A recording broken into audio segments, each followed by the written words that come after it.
December 30th. Thou crownest the year with thy goodness. Psalm 65 verse 11.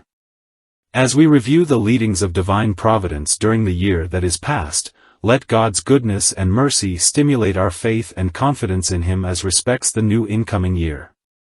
A proper retrospect on the part of a proper child of God will enable him not only to render thanks for the past but also to look up and lift up his head, realizing that our deliverance is nearer than when we first believed, and that He that began a good work in us is both able and willing to complete it, if we will but continue to submit our wills, our lives, our all, to His wisdom and loving care.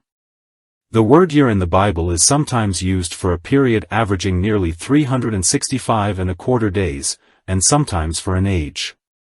Both kinds of years the Lord crowns with His goodness. He crowns the natural year with His goodness, bearing up the universe, and operating its stupendous machinery for His glory in the good of His creatures, giving them the blessings of the seasons. Thus amid the limitations of the curse the Lord abundantly blesses. Viewed as the acceptable year of the Lord, the gospel age has been crowned with the Lord's goodness, in redeeming, teaching, justifying, sanctifying, completing, delivering and glorifying the church, bringing the great company to eternal life, developing the non-spirit begotten consecrated for princeship in the earth, and preparing Jews and Gentiles for the millennial reign.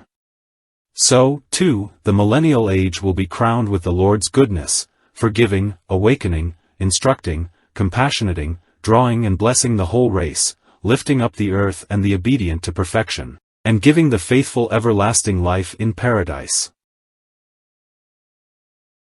Questions.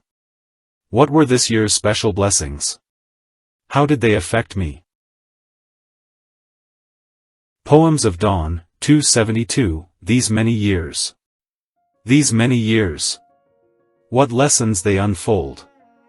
Of grace and guidance through the wilderness, from the same God that Israel of old in the Shekinah glory did possess. How faithful He, through all my griefs and fears, and constant murmurings, these many years. God of the covenant. From first to last, from when I stood within that sprinkled door, and o'er my guilt the avenging angel passed, Thy better angel hath gone on before, and naught but goodness all the way appears, unmerited and free, these many years.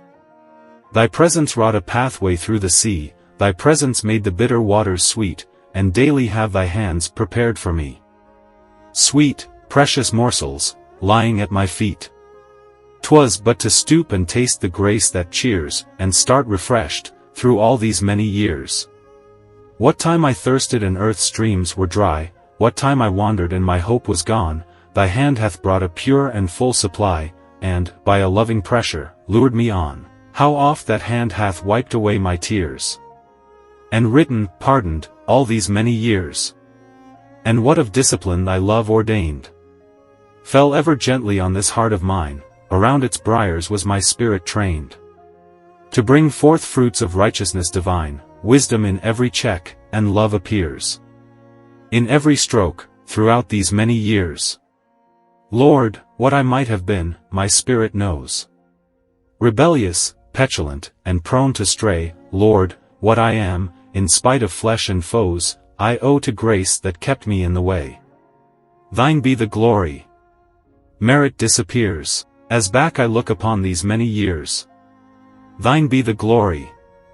Thou shalt have the praise. For all Thy dealings, to my latest breath, a daily Ebenezer will I raise, and sing salvation through the veil of death. To wear the crown, the golden harp appears, there to rehearse Thy love through endless years.